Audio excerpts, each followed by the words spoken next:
koruptor strike back, kata Firly. Sebelum ditetapkan menjadi tersangka pada Rabu 22 November 2023, Ketua KPK Firly Bahuri menerima penghargaan dari Kementerian Keuangan terkait pengelolaan dan pemanfaatan barang milik negara di hari yang sama. Firly memperoleh penghargaan khusus dalam konteks mengangkat pengelolaan BUMN sebagai bagian dari Strategi Nasional Pencegahan Korupsi. Sri Mulyani pun mengapresiasi peran KPK yang dianggapnya mampu untuk membantu memulihkan hak negara lewat penegakan hukum. Ia juga mengungkapkan peran KPK hingga Kejaksaan Agung dalam pengembalian rampasan aset negara.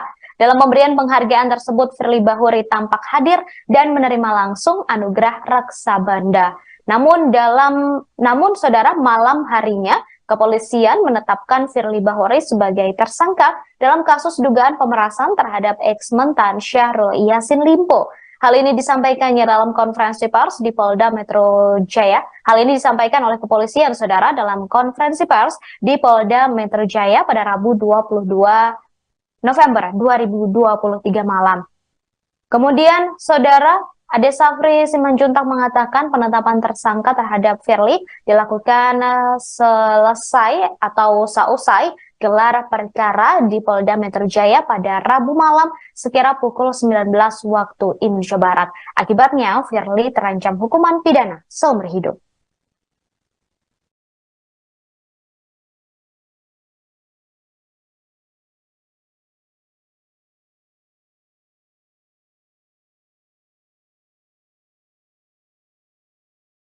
Saudara, kepolisian telah menetapkan Ketua KPK Firly Bahuri menjadi tersangka dalam kasus dugaan pemerasan terhadap ex-mentan Syahrul Yassin Limpo. Penetapan tersangka tersebut dilakukan oleh kepolisian pada Rabu 22 November 2023 malam. Setelah ditetapkan sebagai tersangka, Firly terancam hukuman penjara seumur hidup. Hal itu disampaikan oleh Direktur Reserse Kriminal Khusus Polda Metro Jaya Kombes Ade Safri Simanjuntak. Selain pidana seumur hidup, Firly juga terancam pidana penjara paling singkat 4 tahun dan paling lama 20 tahun. Pidana denda paling sedikit 200 juta rupiah dan paling banyak senilai 1 miliar rupiah. Penetapan status tersangka kepada Firly Bahuri ini dilakukan setelah penyidik gabungan Polda Metro Jaya dan Barreskrim Polri melakukan gelar perkara dan menemukan cukup bukti. Diketahui, saudara, kasus ini berawal dari adanya pengaduan masyarakat atau DUMAS ke Polda Metro Jaya soal dugaan pemerasan pada 12 Agustus 2023. Adapun ancaman hukuman selanjutnya berdasarkan fakta-fakta penyidikan, maka pada hari Rabu, hari ini, tanggal 22 November 2023, sekira pukul 19.00, bertempat di ruang gelar perkara di Treskrimsus Polda Metro Jaya, telah dilaksanakan gelar perkara dengan hasil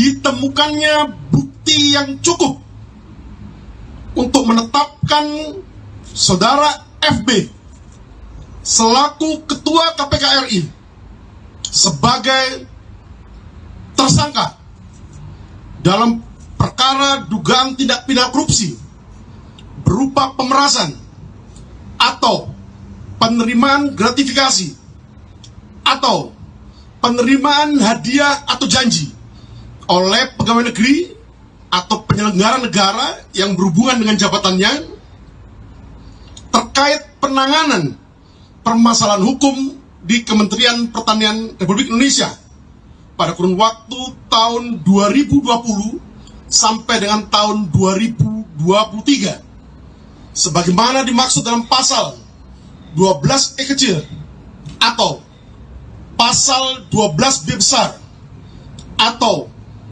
pasal 11 Undang-Undang Nomor 31 Tahun 1999 tentang pemberantasan tindak pidana korupsi sebagaimana yang diubah dan tambah dengan Undang-Undang Nomor 20 Tahun 2001 tentang perubahan atas Undang-Undang Nomor 31 Tahun 1999 tentang pemberantasan tindak pidana korupsi, junto pasal 65 KUHP yang terjadi di wilayah hukum Polda Metro Jaya pada sekira tahun 2020 sampai dengan tahun 2023. Adapun ancaman hukuman dari pasal 12E tentang Undang-Undang Pemberantasan Undang-Undang tentang Pemberantasan Tindak Pidana Korupsi, pegawai negeri atau penyelenggara negara yang dengan maksud menguntungkan diri sendiri atau orang lain secara melawan hukum atau dengan menyalahgunakan kekuasaannya memaksa seseorang memberikan sesuatu, membayar atau menerima pembayaran dengan potongan atau mengerjakan sesuatu bagi dirinya sendiri. Kemudian pasal 12B, setiap ayat 1, setiap gratifikasi kepada pegawai negeri atau penyelenggara negara dianggap pemberian suap apabila berhubungan dengan jabatannya dan yang berlawanan dengan kewajibannya atau tugasnya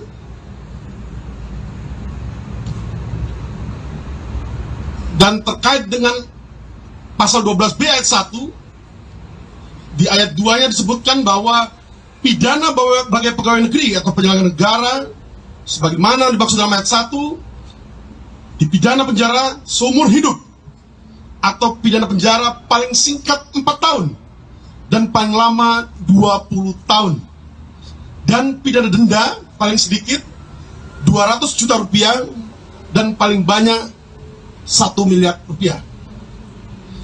Sedangkan untuk pasal 11, dipidana dengan pidana penjara paling singkat 1 tahun dan paling lama 5 tahun, dan atau pidana denda paling sedikit 50 juta rupiah dan paling banyak 250 juta rupiah bagi pegawai negeri atau penyelenggara negara yang menerima hadiah atau janji padahal diketahui atau patut diduga bahwa hadiah atau janji tersebut diberikan karena kekuasaan atau kewenangan yang berhubungan dengan jabatannya, atau yang menurut pikiran orang yang memberikan hadiah atau janji tersebut ada hubungannya dengan jabatannya. Dengan hasil ditemukannya bukti yang cukup untuk menetapkan saudara FB. Polisi resmi menetapkan Ketua Komisi Pemberantasan Korupsi atau KPK Firly Bahuri sebagai tersangka. Firly ditetapkan sebagai tersangka kasus pemerasan terhadap mantan Menteri Pertanian Syahrul Yassin Limpo atau SYL. Penetapan tersangka itu dilakukan oleh penyidik Polda Metro Jaya setelah melakukan gelar perkara. Penetapan tersangka terhadap Firly itu dikonfirmasi oleh Direktur Reserse Kriminal Khusus Polda Metro Jaya, Kombes Ade Safri Simajuntak pada Rabu 22 November. Berdasarkan gelar perkara, Firly terbukti melakukan pemerasan dalam kasus korupsi di Kementerian Pertanian. Ketua KPK itu terbukti menerima gratifikasi terhadap Syahrul Yassin Limpo. Adapun kasus ini sudah dimulai sejak 12 Agustus 2023 lalu. Dalam menangani kasus ini, polisi menyelidiki pertemuan Firly dengan SYL di lapangan badminton. Saat itu, Firly sempat membantah tudingan pemerasan dan penerimaan uang dalam jumlah miliaran rupiah dari SYL. Menurut Firly, dugaan pemerasan itu merupakan bentuk serangan balik para koruptor. Namun kini polisi telah menetapkan Firly sebagai tersangka pemerasan terhadap SYL. Selanjutnya,